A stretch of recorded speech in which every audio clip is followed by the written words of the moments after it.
Brian, there's a lot of people out there that, they want to get rich, they want to have more money, they want their bills paid and all that. But what if I could tell you that there's a secret to hitting a jackpot every day? Like, I'm talking about, this is a foolproof way. We're going to talk about it. I'm ready. Are you ready to hit a jackpot? Let's do it.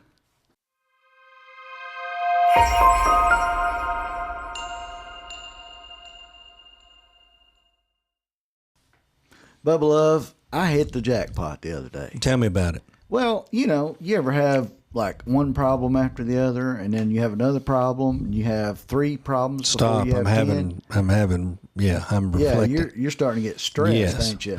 Well, I mean, I had something going on. It affected me financially. Appointments got canceled. Trips got canceled. Affected my wife. Affected my children. Wow. There were so many things going on, and a couple of days later, I was talking to this guy. Now, keep in mind, this affected everything this week. I mean, it was crazy what happened.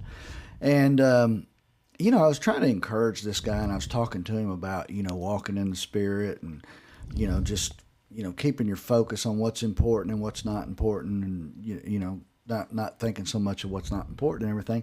And I was sitting there trying to think of a good example I could give him. And I was like, what is some challenges I've had in my life? And I was sitting there thinking and thinking. And then it dawned on me. I forgot about that. All those problems I was having and the issues and the things like that. Because here's the thing. It wasn't important in the scope of everything that was going on in my life. It was something that happened. It was sure enough something that happened. But after I got to talking to him, I remember talking to him, and I sat down at my desk. I was at my office, and I wrote down, I hit the jackpot with this one. And what I meant was there was so much problems. If the only reason was to model everybody that I was in contact Your with. response to that. My response.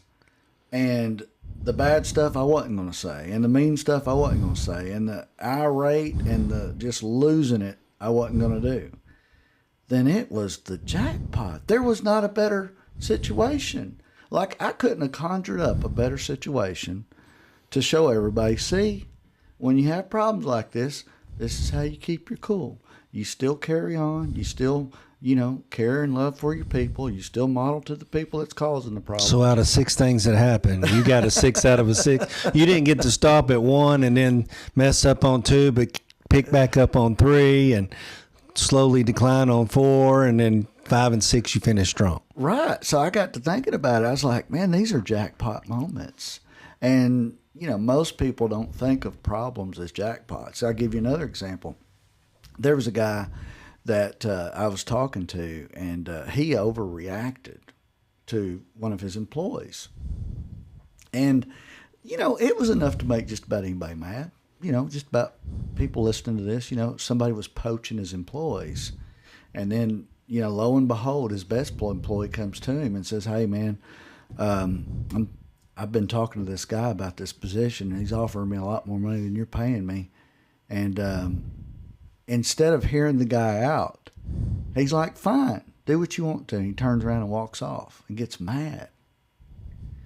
Well, the employee just wanted to talk to him and share his heart with him about what was going on. But what happened? Then the employee tears out of there, goes home.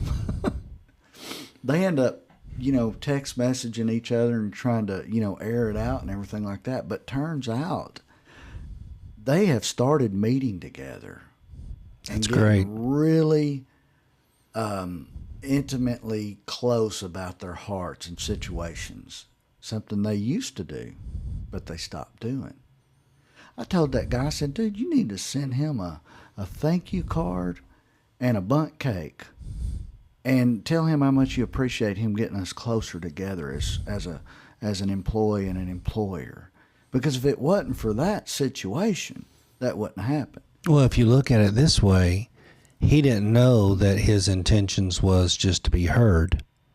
So there was a misunderstanding and an offense, and he left.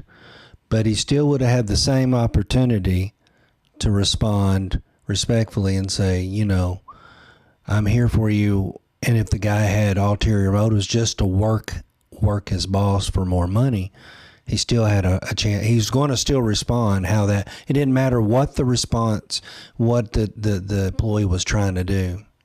Yeah. It's got to be something that you can hold on to. And Jesus says, count it all joy. Well, joy is an expression of love when things come against you, when people persecute you. So the response is, I've got to reach in and grab hold of something deep inside of me that anchors me to keep my cool, not because I don't want to embarrass myself, but because this is who I am. Yeah. Well, and after we got to talking about it, I think a week went by, we talked about it again. And I just brought up the case. I was like, there wasn't a greater opportunity you had to model love to your employee. That's true. Because the truth is, the employee didn't leave.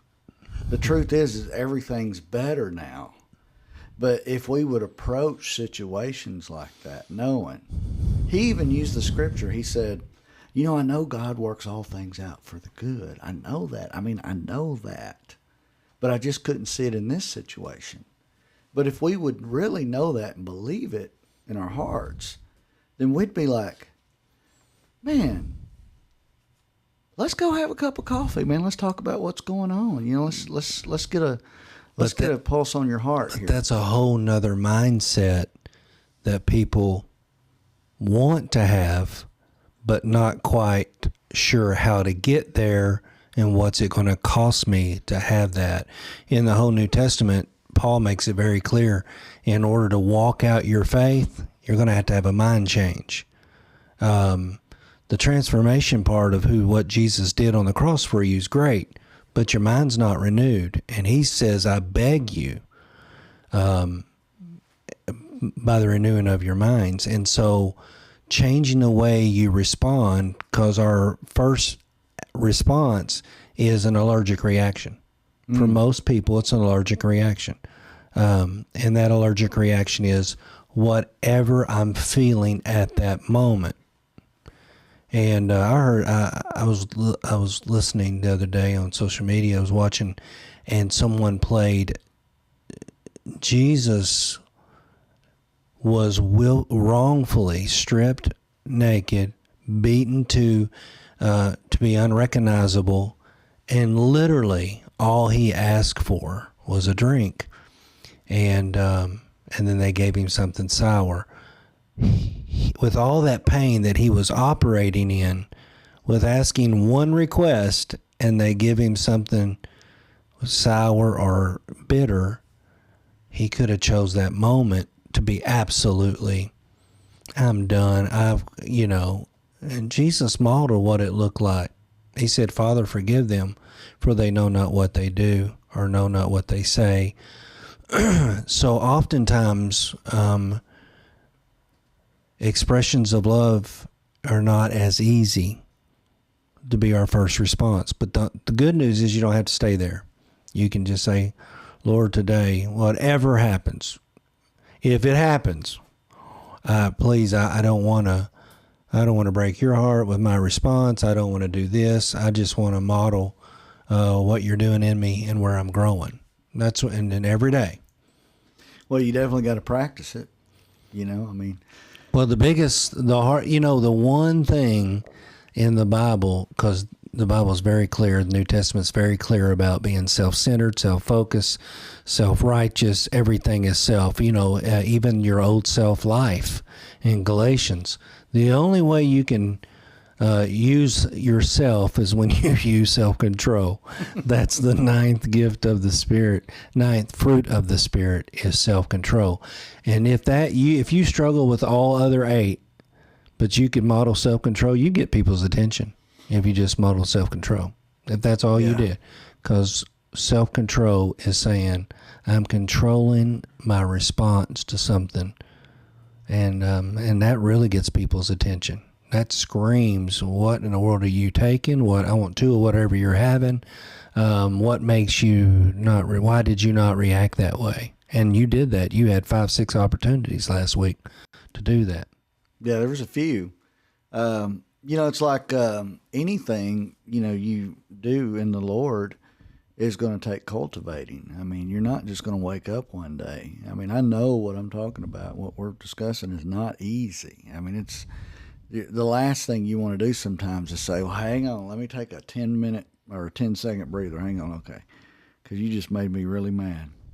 No, it's like Sure. it's like here it's coming. It's come. Oh, I recognize this. This is that thing that I've been praying about. That the Lord would give me self-control and patience to deal with hard situations. And here it is. It's so funny because it's like if you were praying for I don't know, let's just say a material thing, and you got it, you'd be like, praise Jesus, I got a new car. I've been praying about this, and just the way it worked out. I couldn't afford it, and then I could. And somebody helped me, and this and that happened, and here we go. But then you pray for, Lord, give me the will to be kind to others and patient in extreme circumstances so that I can be a witness to other people. And then he says, all right, well, here's a situation. He ain't going to give you the patience. He's going to give you the circumstance, so you have to figure out. Right. But you know what we call that? The devil. We call that the devil. You know what? The devil's trying. I was praying, and the devil come and tried to stop what the Lord's wanting to do. Well, maybe it's just there's a circumstance that God's got you. He's got you. I mean, not He's got you in it. He's got you. And so this thing comes about, and people are weird sometimes. People do weird stuff. People say weird stuff. They get mean. They get mad. All you can control is you. You can't control that other person. So whenever the circumstance comes, the other person's going to be astounded if you return love. They're not going to know what to do except maybe feel a little bit like they overreacted. And so then it gives you an opportunity like, man, it's okay. Today this guy comes in my office, and I was with this other guy, and we both knew this guy, and I said, hey man, so-and-so's coming over. And he's like, he owes you money. I said, I know he's been avoiding us, but he's got to come in. There's a circumstance that happened. Sure. And I said, but I guarantee it, when he walks in the door, it's going to be the first thing he says. He's going to feel it. Yeah. So he walked in the door, and he's got, he's like, hey, man, I got this computer I need you to look at. It's for his mom. And I'm like, well, thank you for bringing that over. And he's like, man, I know I owe you money. You're like, cha-ching. And I said, brother, I'm not worried about you. And I hugged him. I said, come into my office. Let's catch up, man. What's been going on? And man, he got real relaxed. We planned another meeting. We're going to meet next week, Monday. We're going to talk about some other things. But I took the elephant in the room out of the way, because his relationship and friendship, and I keep telling my employees, I keep telling them this, I keep saying, listen, we're in the relationship building business. We do this other stuff on the side, but these people are the most important thing to me. So what would it show if I just ripped them when they come in, or, really held them to the fire, or was mean-spirited or sarcastic, or, a number of different ways I could have been. But what happens is they keep seeing a consistency over and over and over again, that I'm practicing something. Right. Like I really care about these people more than I do the money. Well, somebody can say, well, I could let 500 slide, but I got 50 grand on the books right now. If somebody comes in and they owe me a portion of that, I might be a little bit. Well, that don't count. I'm saying. I'm just kidding. Every situation. But you did bring up a really good point. The very thing that you're praying for, God doesn't create. It's the circumstances in life that's going to happen and come because of the world we live in. God looks at it as an opportunity to answer your prayer. By that circumstance happening, He allows you the opportunity to have the free will to respond any way you want to. But He's not beating you over the head, go, you idiot. He looks at you like a father to a son and say, it's okay, pick yourself up, dust yourself off, let's start all over again. And it's a process. Relationships can be difficult. And the key is wisdom. The key is really knowing what the Lord wants you to do in a situation. But most people, that's why they're not in relationships.